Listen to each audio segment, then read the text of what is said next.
Buenos días, mis queridos hermanos, que el Señor les bendiga. Y en esa misma disposición que tienen en sus corazones, en la que acabamos de alabar a Dios, les pido que podamos cerrar nuevamente nuestros ojos y ponernos delante del Señor para que Él dirija este tiempo de la predicación de su palabra. Por favor, cerremos nuestros ojos. Bendito Padre Celestial. Te damos gracias, Señor, en esta mañana, buen Dios, porque eres bueno, porque tu voluntad es perfecta, es agradable, Señor, porque nos llena de seguridad, nos llena de confianza, buen Dios, en que todo lo que tú haces es para nuestro bien. Y eso trae a nuestra memoria la grandeza, Señor, de tu corazón y de tus designios. Sabemos, Señor, que todo lo que tú haces, has hecho y harás en nuestras vidas es lo ideal, es lo perfecto para nosotros, Señor. Y por eso decimos cuán grande eres tú, Señor, porque en esa voluntad te has manifestado en cuanto a tu misericordia, a tu amor incomparable, Señor, a tu sustento y decir, Señor, que tu mano nos ha sostenido a lo largo de nuestras vidas hasta el día de hoy y que así será por siempre, Señor. Nada nos separará de tu amor, ni nos separará de tu mano, buen Dios, ni lo alto, ni lo profundo, ni ninguna otra cosa creada, Señor, nos podrá separar de ese inmenso amor. Por eso te adoramos y te alabamos y te pedimos, Señor, que nos brindes en esta mañana de tu sabiduría, Señor, de tu comprensión, de tu inteligencia, que viene de lo alto, Señor, para que podamos entender lo que nos quieres decir por medio de tu bendita y poderosa palabra. Que este tiempo, Señor, sea de aprendizaje, de poder acercarnos más a tu corazón y poder vivir de una forma que a ti te agrade, Señor. Te rogamos por este tiempo porque sea dirigido por tu Santo Espíritu. Oramos en Cristo Jesús. Amén. Que el Señor les bendiga, mis queridos hermanos. Es una bendición para mí el poder estar nuevamente con ustedes en el sermón de esta mañana y continuando con la serie de predicaciones que hemos estado llevando a lo largo de cada domingo. Les pido por favor que abran sus Biblias en la segunda carta del apóstol Pablo a los Corintios, capítulo número 9. Segunda de Corintios, capítulo 9. Y este pasaje se liga directamente con el capítulo número 8 de Segunda de Corintios.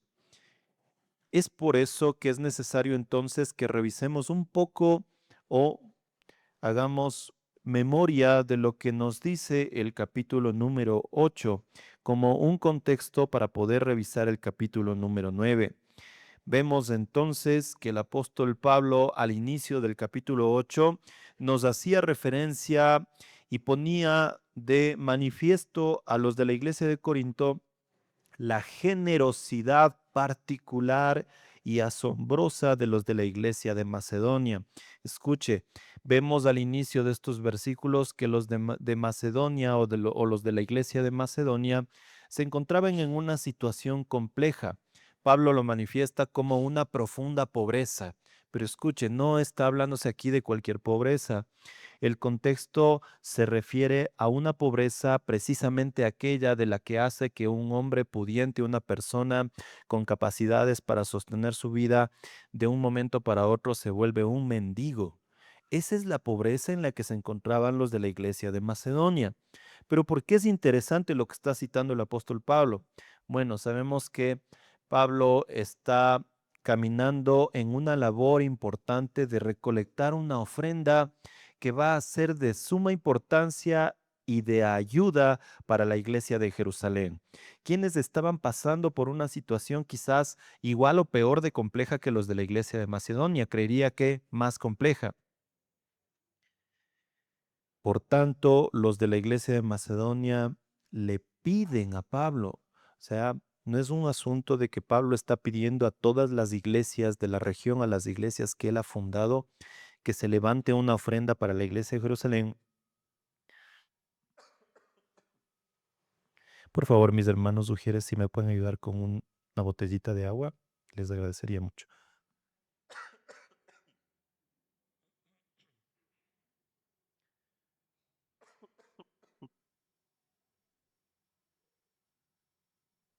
Perdón, estoy un poco enfermo y me está afectando la garganta. Entonces, les decía, los de la iglesia de Macedonia, a pesar de estar en una situación compleja de su salud, ellos deciden dar. ¿Por qué es importante esto, mis hermanos? Porque estar en una situación de pobreza significa no tener para las necesidades más básicas. Y a pesar de aquello, mis queridos hermanos, ellos le piden al apóstol Pablo de que puedan ser partícipes en este servicio de dar para la iglesia de Jerusalén. Ellos son pobres, están pasando por calamidad y aún así le piden al apóstol Pablo de que puedan ser partícipes del dar a la iglesia de Jerusalén. Qué maravilloso. Por eso el versículo 4 menciona, suplicándonos con muchos ruegos el privilegio de participar en el sostenimiento de los santos.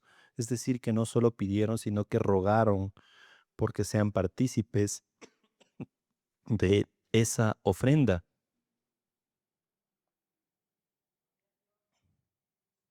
Qué maravilloso. Más adelante vemos en el versículo número 7 que Pablo les recuerda a los de la iglesia de Corinto que ellos tienen algunas particularidades que han ido cumpliendo en su vida cristiana. Y resalta lo siguiente, dice, pero así como ustedes abundan en todo, en fe, en palabra, en conocimiento, en toda solicitud y en el amor que hemos inspirado en ustedes, vean que también abunden en esta obra de gracia, es decir, en esta solicitud de poder dar a los de la iglesia de Jerusalén. Pablo les está diciendo, ustedes han cumplido y han estado caminando en algunos aspectos de la vida cristiana de manera positiva, efectiva, pero tengan en cuenta que es necesario también esto de la obra de gracia. Versículo 8 del capítulo 8 dice, no digo esto como un mandamiento, sino para probar por la solicitud de otros también la sinceridad del amor de ustedes. No les está obligando a que lo hagan, pero sí se está probando o se está poniendo como una prueba el amor que ellos pueden tener por los hermanos en Cristo. Hemos dicho en algunas prédicas, hemos sostenido y hemos afirmado que el amor que nosotros debemos de tener entre los hermanos se traduce en esa necesidad y en ese cumplimiento de la palabra de Dios, que nosotros debemos de buscar la edificación de los hermanos. Hemos dicho que nosotros estamos aquí para edificarnos mutuamente y esa edificación también está relacionada con lo que está sucediendo en este panorama de la iglesia de Jerusalén y la recolecta de la ofrenda que Pablo la está trabajando por largo tiempo, de hecho. Versículo número 9, Pablo les menciona, porque conocen la gracia de nuestro Señor Jesucristo, que siendo rico, sin embargo, por amor a ustedes se hizo pobre, para que por medio de su pobreza ustedes llegaran a ser ricos.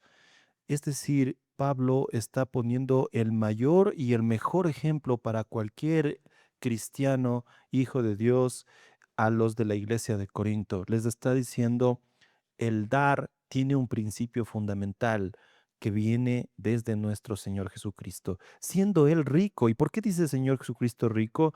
Porque, digamos, en el principio era el verbo y el verbo estaba con Dios y el verbo era Dios. Jesucristo estuvo ahí y dice que por Él fueron hechas todas las cosas.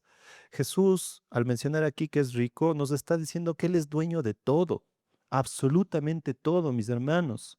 No hay excepción, no hay ni una partícula que no sea de autoridad de nuestro Señor Jesucristo. Y al ser tan rico en posesión, dueño de absolutamente todo, Él no lo escatimó, dice la palabra, como algo que aferrarse, sino que se despojó a sí mismo. Entonces, el apóstol Pablo nos está manifestando aquí una idea, una verdad que es crucial para cada uno de nosotros, que el Señor Jesucristo en su riqueza y en su abundancia de poseer absolutamente todo, lo dejó todo para hacerse hombre y con esto desde una condición de pobreza para que usted y yo podamos llegar a ser ricos. ¿Ricos en qué sentido?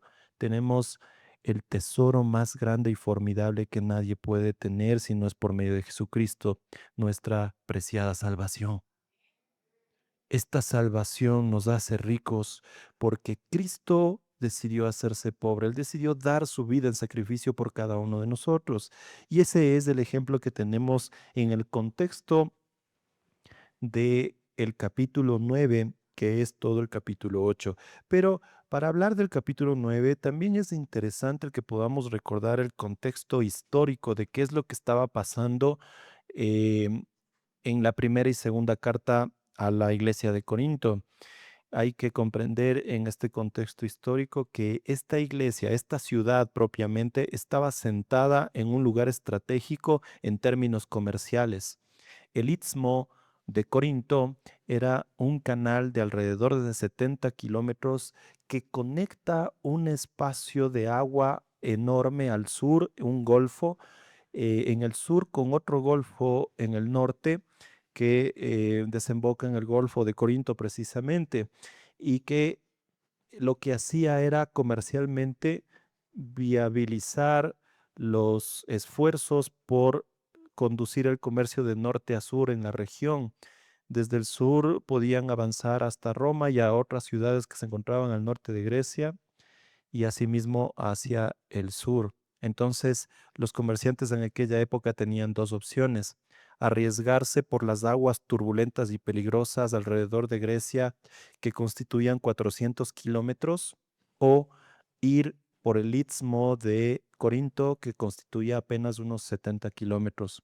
Para esto, lo que tenían que hacer era edificar o construir em, modos de transporte con ruedas para llevar los barcos hacia el istmo y que desde el istmo los barcos ya puedan llevar toda la mercadería o mercancía para comerciar.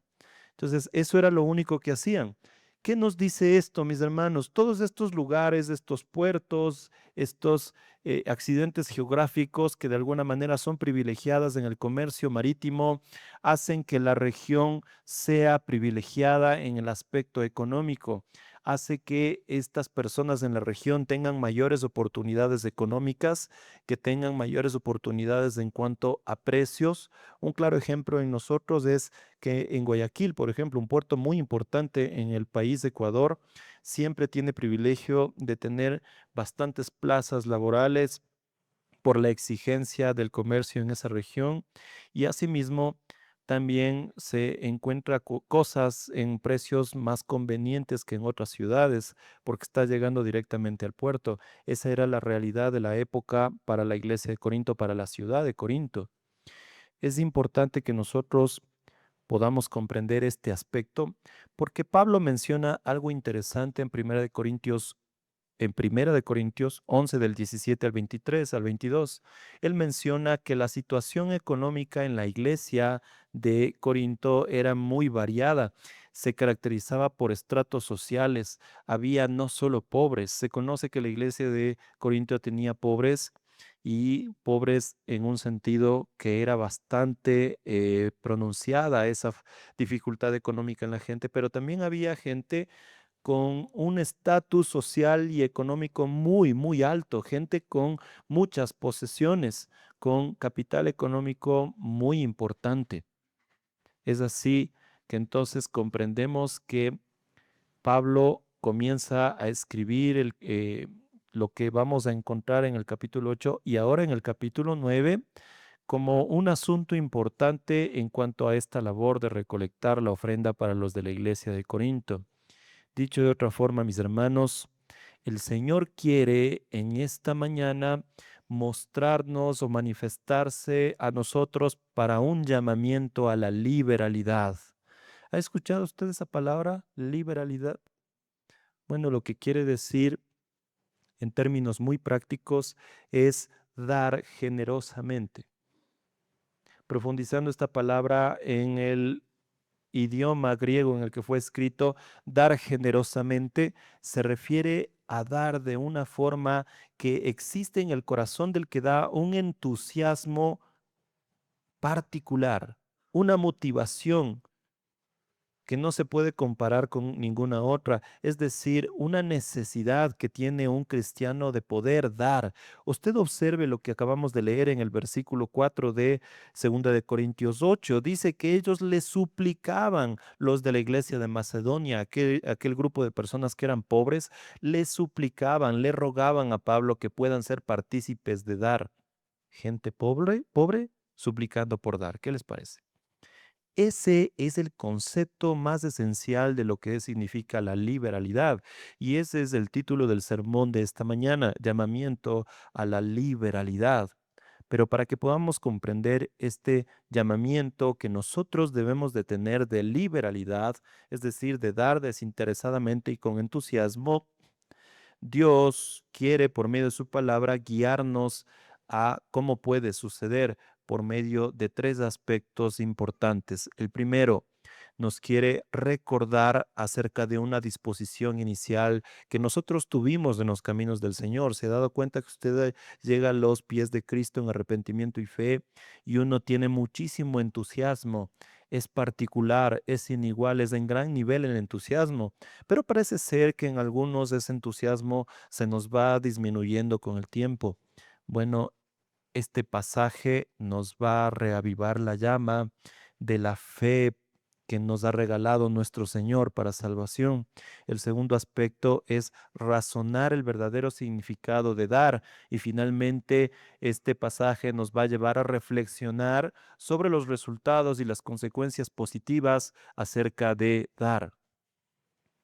Dicho esto, mis hermanos, nos vamos a ubicar en nuestro texto base, que es 2 de Corintios capítulo 9, y el versículo número 1 nos dice, porque en cuanto a este servicio, es decir, el de dar y la organización de esta ofrenda, estaba planificando Pablo, dice, porque en cuanto a este servicio a los santos, es por demás que yo les escriba, pues conozco su buena disposición, de la cual me alegro por ustedes ante los macedonios, es decir, que Acaya, la ciudad o la provincia donde Corinto se encontraba, ha estado preparada desde el año pasado.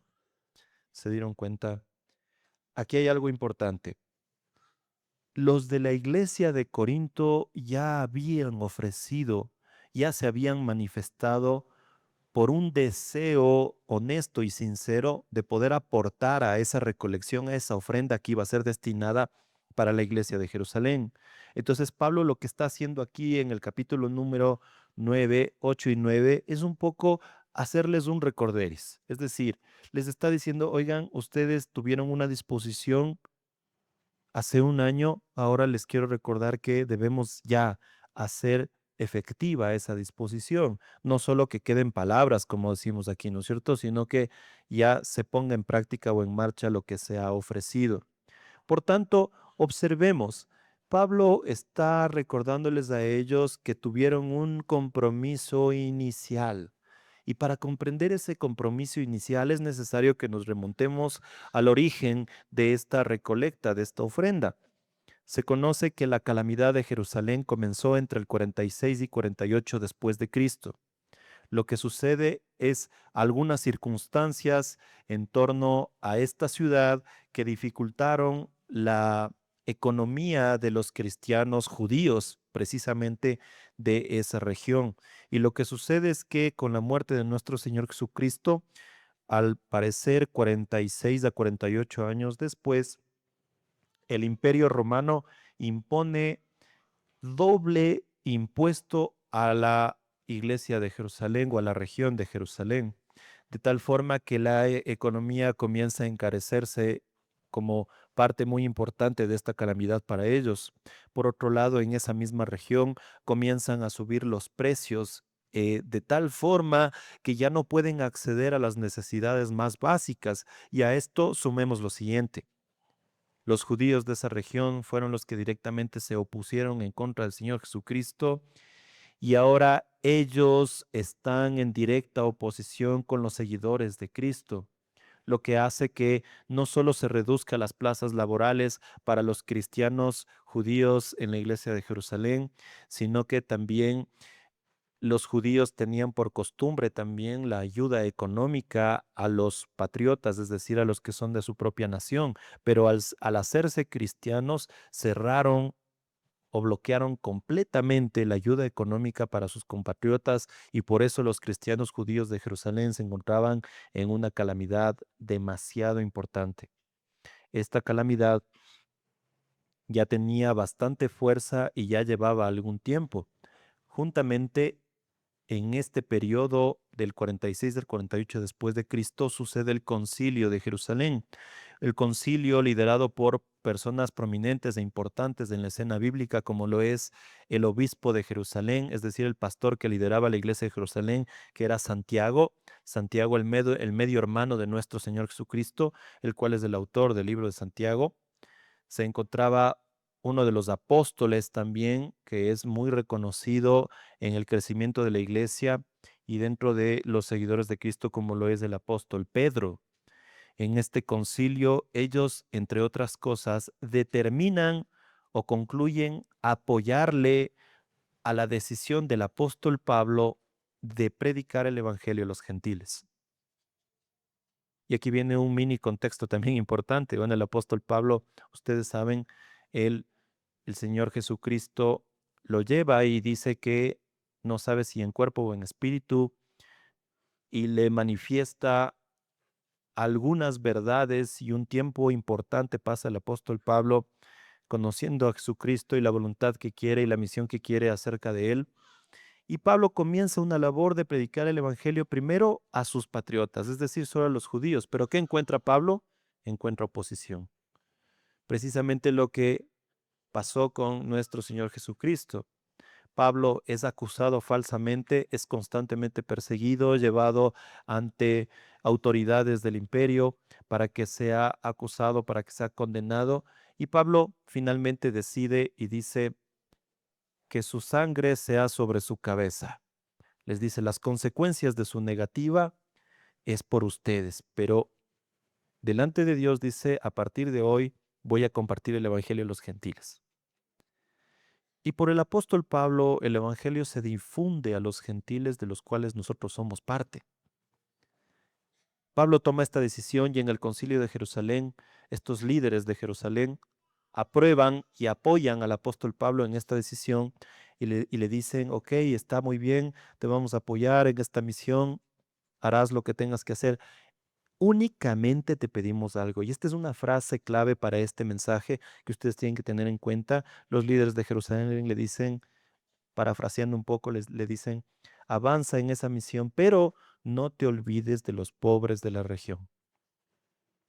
Pablo se lo toma tan importante y personal esta designación por parte del Concilio de Jerusalén, que se compromete por entero, un año después, en el 49 después de Cristo, se compromete ante la situación de pobreza y de calamidad fuerte y profunda que estaba pasando la iglesia de Jerusalén.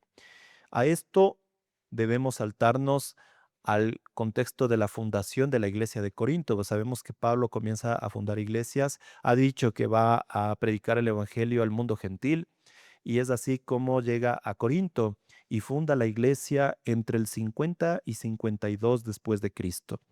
Entonces, por esto podemos notar que han pasado entre 4 y 6 años después de la calamidad de Jerusalén para que sea fundada la iglesia de Corinto. Después de fundada la iglesia de Corinto entre el 50 y 52, en el año 55 después de Cristo, Pablo inicia la recolección de la ofrenda para la iglesia de Jerusalén, es decir, entre 3 y 5 años después de fundada la iglesia de Corinto. La carta de Segunda de Corintios y este capítulo número 9 que estamos observando en esta mañana es escrita en el 56 después de Cristo, es decir, 4 años después de la fundación de la iglesia de Corinto. Todo esto es interesante y es importante que podamos tener en nuestro conocimiento, mis hermanos, porque esto nos enseña y nos lleva a observar que la iglesia de Corinto es una iglesia temprana, una iglesia muy joven en la fe y que podemos notar y nosotros hemos observado a lo largo de del tiempo y de nuestras propias vidas que el entusiasmo y la motivación que nosotros tenemos cuando nos arrepentimos y creemos en Cristo y que llegamos a los caminos de la fe, nosotros tenemos esa efusividad, ¿cierto? Ese entusiasmo y ese querer ser parte de de la dinámica de la iglesia. Tenemos una fe, un amor primero, ¿no es cierto? Que está muy ferviente, un fuego encendido que hay en nosotros y que queremos estar ahí apoyando en la dinámica de la iglesia y es algo que está observándose en esto. Miren, el versículo número 1 y 2 del capítulo número 9 de nuestro texto base, Pablo les está haciendo referencia a la buena disposición que ellos tuvieron hace un año, es decir, en el 55 después de Cristo. Una disposición que hace referencia a esa temprana vida cristiana que ellos tenían, a esa, digamos, de alguna manera, juventud en los caminos del Señor que ellos tenían, y por eso el entusiasmo de dar. Ahora, sumémosle a esto que los 5 primeros versículos nos hablan de que ellos, es decir, los de la iglesia de Corinto, fueron un ejemplo para el resto de iglesias, en particular los de la iglesia de Macedonia que habíamos mencionado, los pobres que rogaban por dar. Ellos fueron desafiados por el celo de los corintios eh, en el motivo de dar. Entonces Pablo les está diciendo acá algo muy interesante. Ustedes tuvieron una disposición inicial. Una iglesia joven mostró mucho entusiasmo por dar, pero ahora este ejemplo que es para las de la iglesia de Macedonia es una disposición que debe de ponerse en práctica. Si ustedes pasan una página atrás nada más en el capítulo 8, que vamos a estar revisando constantemente, el versículo 11 nos habla de aquello. Pablo les dice, ahora pues, acaben también de hacerlo, para que como hubo la buena voluntad para desearlo, así también la haya para llevarlo a cabo según lo que tengan. En otras palabras, está bien, ustedes tuvieron disposición, ustedes desearon ayudar, ahora es tiempo de que ese deseo se ponga en práctica. Eso es lo que está pasando acá. Entonces, para que esto se pueda realizar, Pablo los prepara. Pablo quiere prepararlos para que se pueda realizar esta ofrenda. Y entonces Pablo contaba con el aporte económico de de personas con altas posibilidades económicas dentro de la iglesia de Corinto. ¿Se acuerda que acabamos de revisar el contexto histórico? En la iglesia de Corinto había gente pobre, pero también había gente con muchas posibilidades económicas. Si no me cree, eso dice la palabra del Señor. Romanos capítulo 16. El libro de Romanos es una carta escrita del apóstol Pablo para la iglesia de Roma desde la iglesia de Corinto. Es decir, Pablo se encontraba en Corinto cuando escribió Romanos. Y en el capítulo 16 les dice a los romanos, aquí está mi amigo Erasto, les manda saludos. ¿Quién era Erasto? Erasto era el tesorero de la ciudad, una dignidad, un cargo y una función que no era entregado a cualquier persona. El tesorero de la ciudad necesariamente era una persona que tenía posibilidades económicas grandes, que tenía posesiones materiales y también riquezas en su haber. Erasto era una persona de posibilidades económicas muy altas. Se menciona también a Gayo, quien acoge a todos de la iglesia de Corinto en su hogar, dice. Escuche, en ese tiempo era algo muy particular que una persona tenga un hogar de tal capacidad para que pueda acoger a todos los miembros de una congregación para hacer iglesia ahí en ese lugar. Entonces, una persona con esa capacidad significaba que tenía un estatus económica y socialmente alto. Gallo era una persona así. En el libro de los Hechos se menciona a otros 3 personajes como parte de la iglesia de Corinto. El primero es Crispo. Crispo era el líder de la sinagoga judía, quien posteriormente por la predicación del Evangelio de Pablo se convierte a Cristo. El ser líder de la sinagoga judía en aquella época, en el mundo antiguo, implicaba una persona, otra vez, con posibilidades económicas grandes, con posesiones materiales, con un estatus económico y social alto. Se menciona también en el libro de los Hechos a Febe y Cloe como dos personas que tenían a su cargo empleados, que tenían alguna empresa, algún emprendimiento, alguna situación así, y que con su dinero ellos aportaban a la defensa, a la persecución de los cristianos en la época, que eran acusados por cuestiones falsas o cuestiones sin sentido. Entonces, eran gente con mucho dinero. Ese es el contexto. Pablo necesitaba de la ofrenda de los de la iglesia de Corinto porque ese sector de posibilidades altas económicamente hablando iban a ser importantes para ese aporte económico a la iglesia de Jerusalén. ¿Por qué se menciona esto y por qué es extensivo hoy en día a todos nosotros? Porque sin duda, mis hermanos, no podemos negar, nuestra iglesia no es la excepción. Aquí hay personas que tienen más posibilidades que otras. Otros tendremos menos posibilidades que otros y quizás otros incluso tengan muy, muy bajas posibilidades económicas. Pero el aspecto interesante de lo que quiere establecer aquí Pablo es un poco acerca de que no se trata de lo mucho que se tiene que dar o de lo mucho que se tiene. No solo son llamados a dar los que tienen mucho, sino que en realidad absolutamente todos están llamados a dar. Mis hermanos, algo que hay que tener en cuenta es que el contexto del capítulo 8 y 9 claramente nos habla de esa recolección de una ofrenda destinada para ayudar a otra iglesia hermana en otra región, que es Jerusalén. Sin embargo, todos los principios bíblicos doctrinales que aquí están expuestos se ponen de manifiesto para que nosotros pongamos en práctica la acción de ofrendar. Este pasaje, mis queridos hermanos, esta porción bíblica nos está abriendo los ojos a comprender el significado de dar y de algunas verdades de lo que significa dar para la obra del Señor. En primera instancia, tenemos que observar que el contexto bíblico nos habla que el ofrendar era precisamente para el sostenimiento de los siervos de Dios. Pablo le escribe a Timoteo y le dice que los obispos son dignos de doble honra, es decir, el pastor o los pastores de la iglesia son dignos de doble honra, tienen que ser sostenidos por la iglesia. En especial dice aquellos que están dedicados a la predicación de la palabra.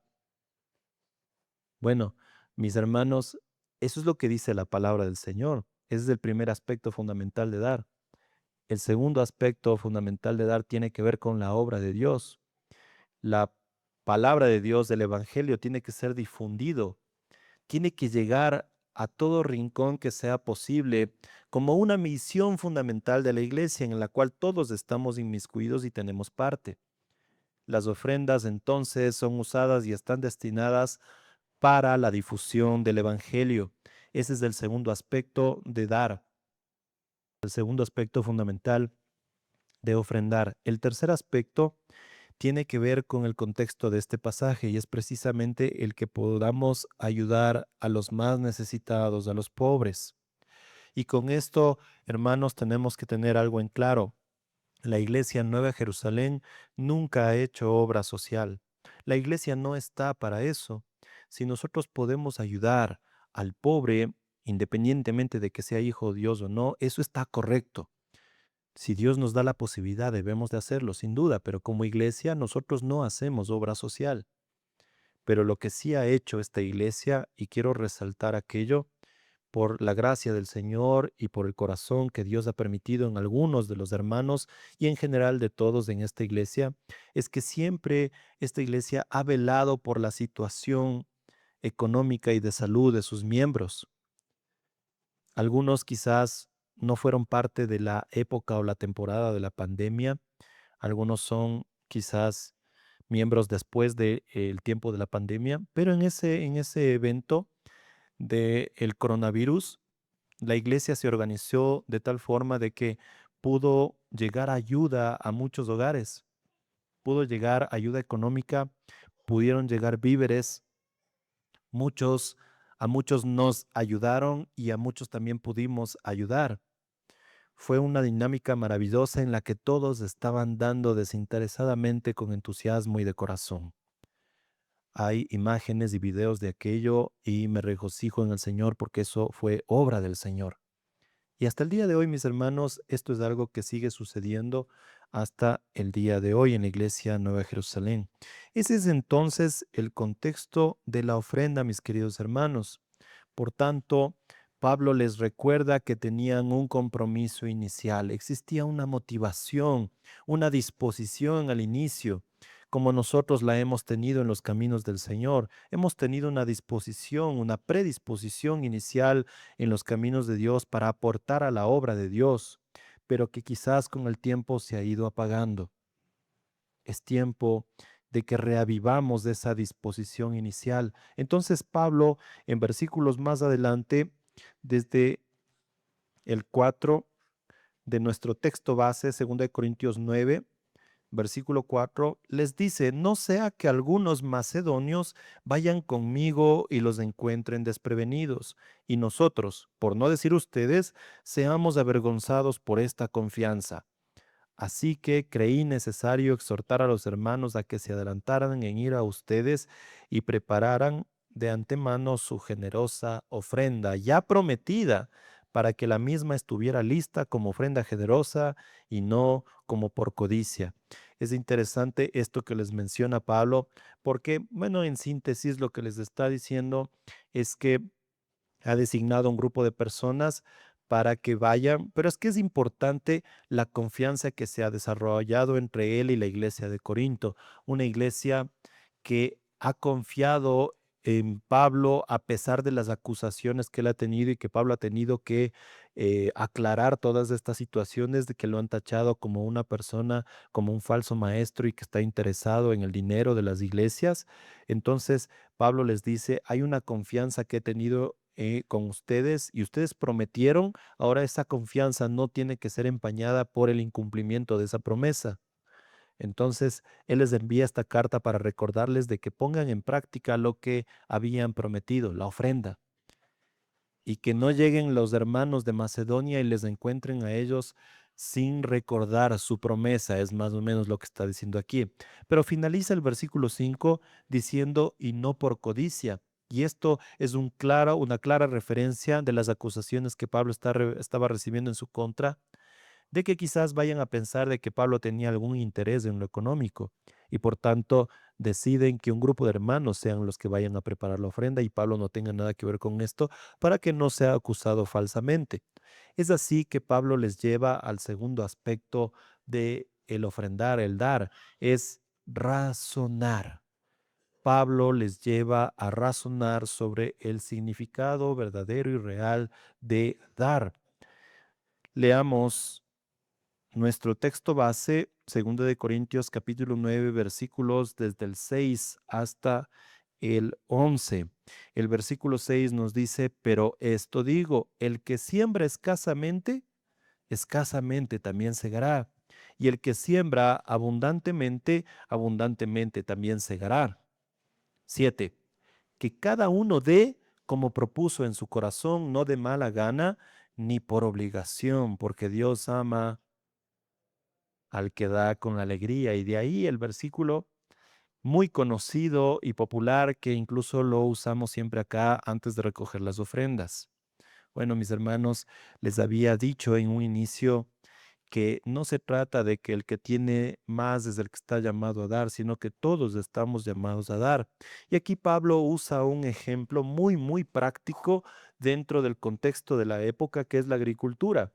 Sin duda uno no puede escapar de esa verdad porque es demasiado práctica. Algo tan fácil y simple como decir, entre más semillas siembre, esa cantidad en gran manera yo voy a cosechar. Pero si son pocas las semillas que yo siembro, es poca la semilla que yo voy a cosechar o el fruto que yo voy a cosechar. Ahora, con esto no se está diciendo de que Pablo está enseñando que debemos de dar mucho. Bueno, si yo afirmo eso, ténganme como parte de la mal llamada teología de la prosperidad, amigo de algunos de la teología de prosperidad, pero que Dios me libre de aquello. No estamos hablando de eso.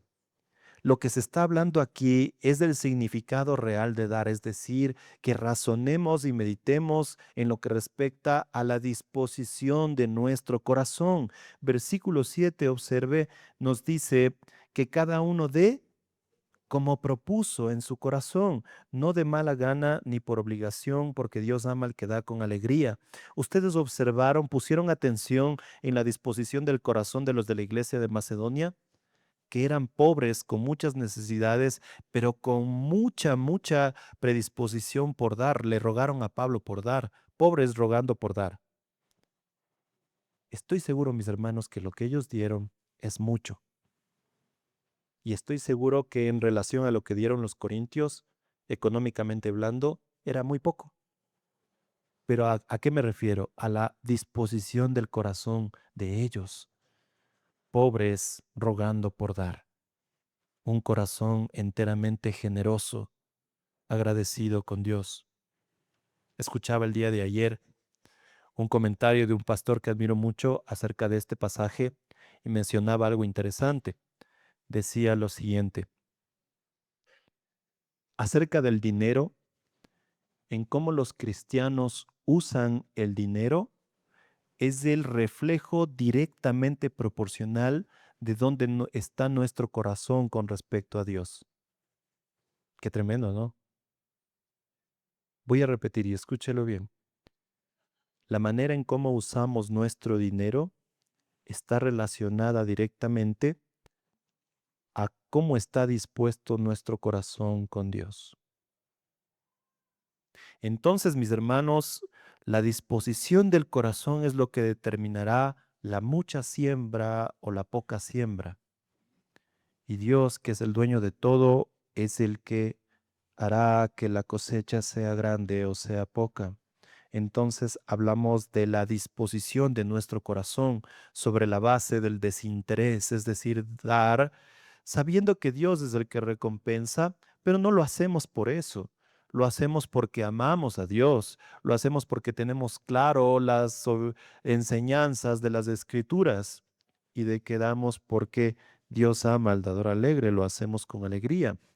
Si pasamos nuevamente nuestra hojita al capítulo número 8, el versículo 12 y 13, Pablo ya les había dicho algo similar así, de esta manera, versículo 12, porque si hay buena voluntad, se acepta según lo que se tiene, no según lo que no se tiene.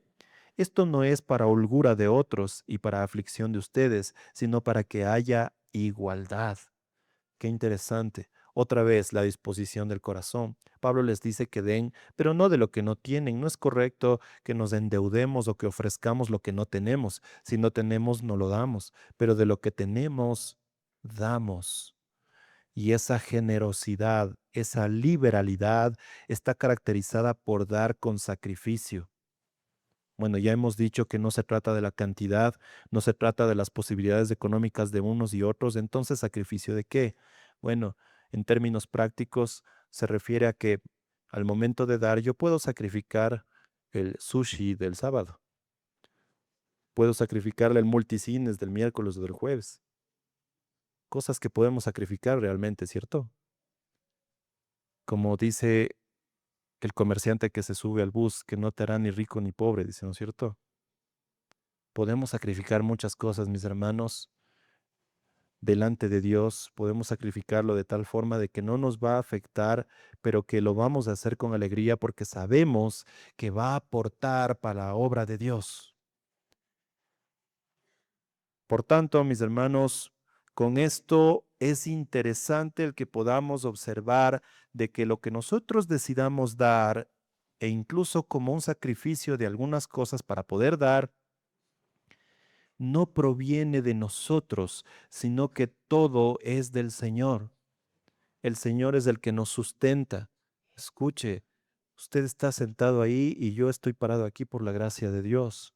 Lo que usted viste, lo que yo visto, el dinero que gano en el trabajo, dinero que gana usted, todo lo que tiene en sus cuentas, sus casas, tal vez su auto, todo lo que usted pueda poseer, es de Dios, no es suyo. Nosotros solo somos administradores. Y aquí sucede algo muy interesante. Hay un razonamiento un poco cíclico en lo que vamos a revisar.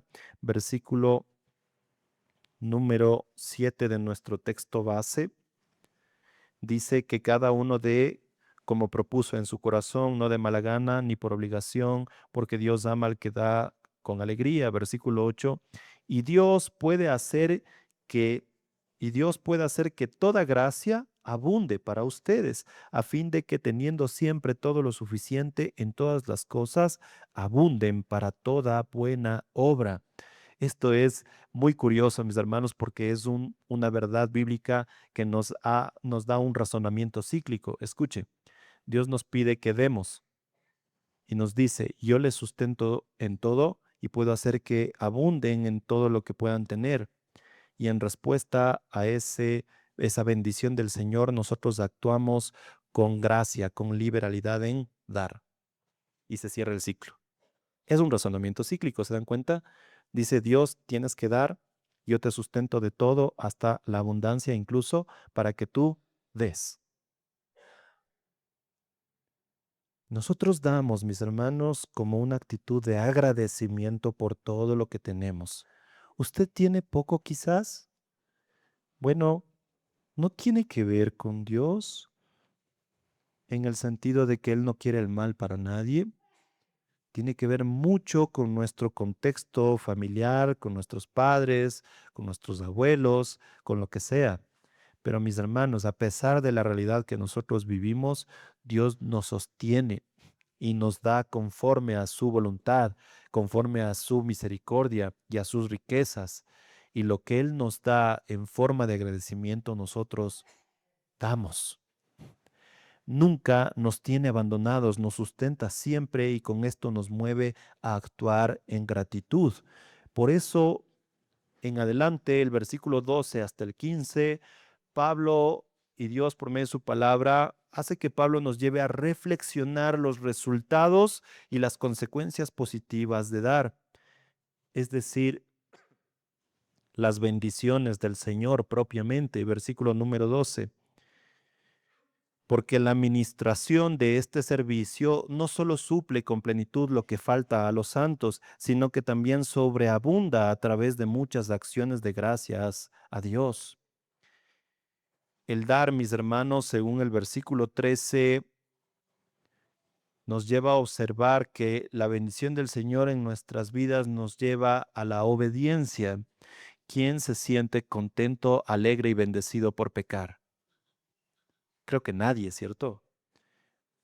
El que es hijo de Dios se mantiene triste, realmente decepcionado de su condición y arrepentido y con vergüenza delante de Dios cuando peca. Pero escuche, el gozo y la alegría, la bendición para el Hijo de Dios se pone de manifiesto en nuestras vidas cuando hay obediencia. Mis hermanos, qué alegría y qué gozo incomparable cuando logramos obedecer a Dios en algo que incluso nos resulta difícil. ¿Lo ha pasado? ¿Hay alguna debilidad en su vida? ¿Hay alguna prueba en su vida? Experimente la obediencia. Sin duda es una bendición. El gozo que produce la obediencia es una bendición. Por tanto, entendamos, versículo número 13 nos dice, por la prueba dada por esta administración, es decir, la prueba de dar, glorifiquen a Dios por vuestra obediencia a vuestra confesión del Evangelio de Cristo y por la liberalidad de vuestra contribución para ellos y para todos. Es decir, que la bendición está en que podemos obedecer a Dios cuando damos y que también incluso somos testimonio del Evangelio que nosotros predicamos. Estamos poniendo en práctica el Evangelio que nosotros profesamos. No estamos siendo, es decir, solamente oidores olvidadizos, sino que escuchamos la palabra y la ponemos en práctica. Esto es una bendición. Y con esto, mis hermanos, también una bendición para los demás. Cuando usted da, mi hermano, está bendiciendo y está permitiendo que sea edificado también otros hermanos y otras personas en los tres aspectos fundamentales de la ofrenda que les mencioné. Si ustedes recuerdan, les acabé de mencionar brevemente. El primero era para los que sirven. en la iglesia, principalmente para los que predican la palabra. Estábamos hablando de los obispos o pastores. El segundo aspecto fundamental para la divulgación del evangelio, para la difusión del evangelio. Y en tercer lugar, para los pobres o para los necesitados. Es algo que, fieles a la palabra de Dios, esta iglesia lo practica. Cuando usted da, está edificando a otros. Segunda de Corintios, pasamos otra vez la hojita atrás. Segunda de Corintios 8, versículo 9, nos recuerda el ejemplo que nosotros tenemos para el momento de dar. Escuche, versículo número 9 del capítulo 8, porque conocen la gracia de nuestro Señor Jesucristo, que siendo rico, sin embargo, por amor a ustedes se hizo pobre, para que por medio de su pobreza ustedes llegaran a ser ricos. Qué maravilloso. Ricos y con vivienda en el cielo, ¿no? Gloria a Dios. Tenemos tan preciada salvación y somos coherederos con Cristo de las bendiciones en el cielo. Ahora, esto en cuanto a dar, pero en cuanto al recibir las ofrendas, escuche, versículo número 14, dice así: ellos, a su vez, es decir, los de la iglesia de Jerusalén, mediante la oración a favor de ustedes, es decir, a favor de Corintios, también les demuestran su anhelo debido a la sobreabundante gracia de Dios en ustedes. Gracias a Dios por su don inefable. El que recibe, sin duda, está orando por el que da. Está intercediendo por sus hermanos en Cristo todo el tiempo porque les sustente y porque siempre no les falte nada. Cuando yo reciba, aunque sea, cuando usted recibe, aunque sea un plato de comida de un hermano en Cristo, dé gracias por él y pídele al Señor que le dé el doble. Mis hermanos, esa es la dinámica del dar. Esa es el fundamento bíblico del dar. Versículo 15, lo más impactante. Gracias a Dios por su don inefable. Nos recuerda el principio de dar nuevamente desde lo manifestado en el libro de Romanos capítulo 8 versículo 32. La palabra de Dios nos dice: el que no negó ni a su propio Hijo, sino que lo entregó por todos nosotros, el dar desinteresadamente. ¿Cómo no nos dará también junto con Él todas las cosas?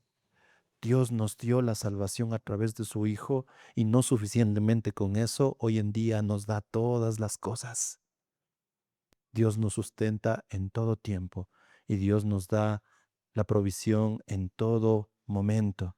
Mis hermanos, sin duda, estoy seguro de que muchos hemos pasado por calamidades, estamos pasando en este momento quizás por alguna calamidad, y aún así nunca podría decir que Dios me ha faltado en nada. Gloria a Dios por eso.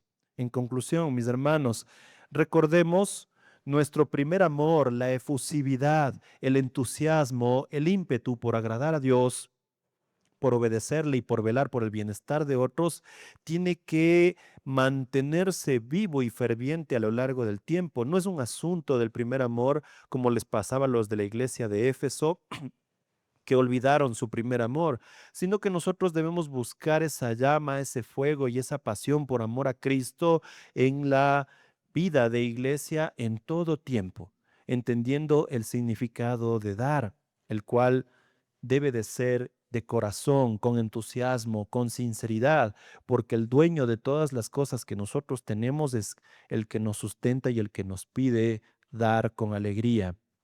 Debemos reflexionar sobre este servicio de dar que estamos llamados absolutamente todos en la iglesia para obedecer a Dios y para edificarnos unos a otros. Hermanos, que esta palabra maravillosa de nuestro Señor nos conmueva y nos lleve a dar desinteresadamente, porque es una manifestación de la historia de nuestras vidas. El dar es un reflejo de que Cristo ha dado a su Hijo de forma desinteresada para que nosotros podamos tener vida eterna, sin merecérnosla, sin pedir nada a cambio, de tal forma que nos conduce a actuar con agradecimiento, es decir, nos llama a dar con liberalidad.